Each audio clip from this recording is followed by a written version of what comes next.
This is The Space Shot, episode 26 for June 9th, 2017.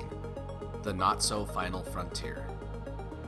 Hey everyone, welcome to The Space Shot, your daily space history, pop culture, and news fix. I'm John Molnix. Yesterday we took flight with the X-15. Today I've got some more history related to that program, and there's also a little bit of astronomy and pop culture history at the end of the episode, so be sure to stay tuned until then. The X-15 program was an evolution of the earlier X-1, 2, and 3 missions that were used to develop technologies that would allow American military aircraft to fly faster than the speed of sound. Before NASA, there was the National Advisory Committee for Aeronautics, or the NACA, and they helped develop supersonic technologies for use by the United States military. NASA, or the National Aeronautics and Space Administration, as the first part of the name implies, is still concerned with aeronautical developments. At the time of the first X-15 flight, NASA was almost 1 year old. The successes of Project Mercury and Gemini were still years away. At the time, the X-15 was at the cutting edge of aeronautical research, and that's what attracted people like Neil Armstrong to work for the NACA.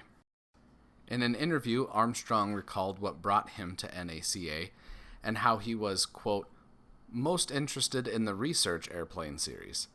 If you remember, that was a series of airplanes built right after the war to investigate new configurations, new high-performance configurations. Of course, the X-1 was designed to try to break the sound barrier, and there was the X-2 for more performance. The X-5 was the variable sweep wing, and so on. They were all designed to look at the problems of flight, and no production uses whatsoever. They were never intended to have any operational uses at all, and I was intrigued by that both from a pilot and then also from an engineering standpoint while I was finishing school.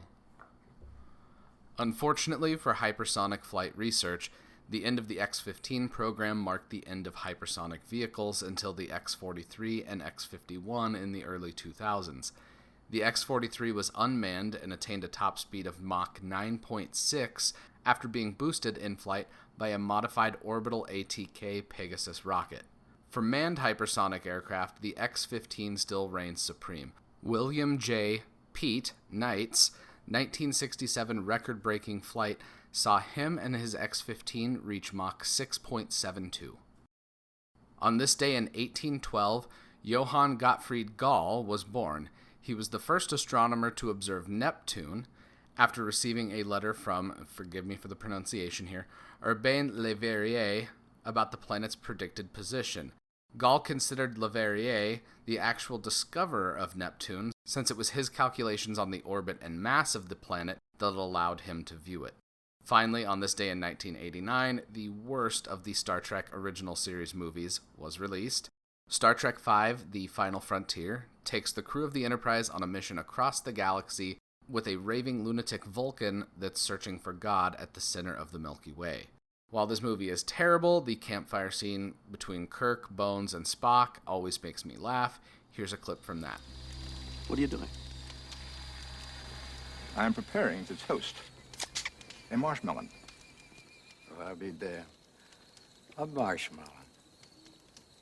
Where'd you learn to do that? Before leaving the ship, I consulted the computer library to familiarize myself with the customs associated with camping out. Well, tell me, Spock, what do we do after we toast the marshmallow? We consume them. I know we consume them. I mean, after that. Oh. I believe we are required to engage in a ritual known as the sing-along. That's great. I haven't sung around a campfire since I was a boy in Iowa. What are we going to sing? What, Bones, what are we going to sing? How about Camptown Races? Pack up your troubles. Are we leaving, Captain?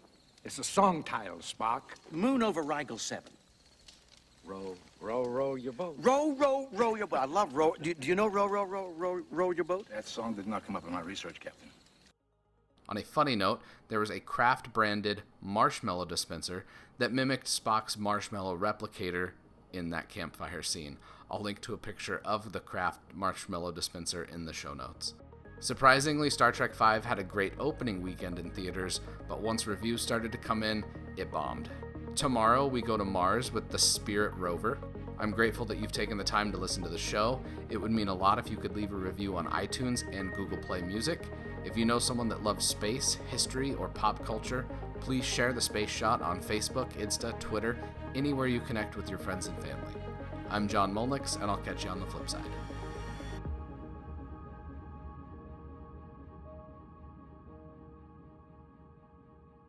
Don't say I didn't warn you. Row, row, row your boat gently down the stream. Merrily, merrily, merrily, merrily, gently down the stream. Merrily, merrily, merrily, merrily. Come on, Spock. Why didn't you jump in? I was trying to comprehend the meaning of the words. It's a song, you green-blooded Vulcan. You sing it. The words aren't important. What's important is that you have a good time singing it. Oh, I am sorry, Doctor. We'll be having a good time. God, I liked him better before he died. All right. Let's call it a night. will you? Just Let's keeps go to after. bed and just let's get some sleep.